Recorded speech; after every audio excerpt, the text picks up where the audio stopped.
Hi there, welcome back. Today we are going to talk about fill handle.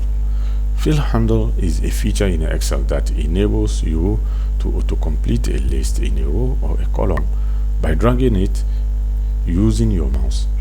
A basic understanding of it is it could save you some time and make you more productive.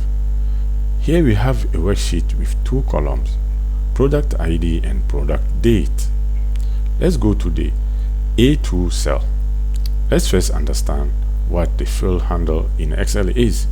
You can hover the mouse over the bottom right edge of the selection, where you can see a plus icon appear, and the mouse pointer changes it to a black cross.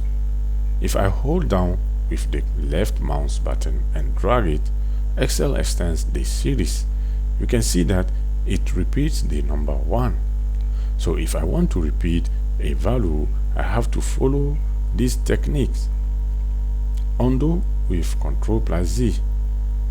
Now, if I move the mouse pointer over the fill handle and hold down the Ctrl key, the black cross changes, and there is a little black cross at the top right of it, like an exponent. Try and drag it down to see the result.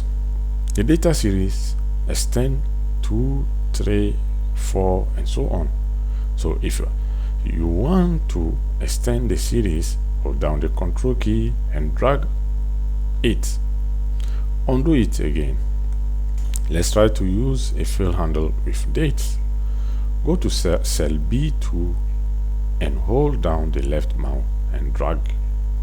You can see that it goes up by a day each time I move down the cell.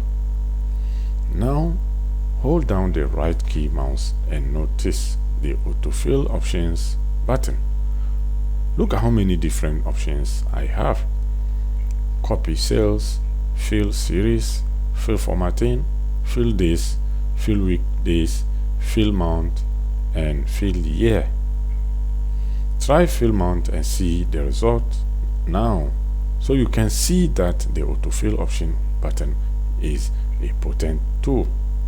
Don't worry if the fill handle is not working in your Excel books. To enable fill handle in Excel, from the File tab option, select Advanced from the left pane of the dialog box. Ensure that you have the Enable Fill Handle and the Cell Drag and Drop option checked in the Editing Options sections. Thanks for watching. See you in the next lesson.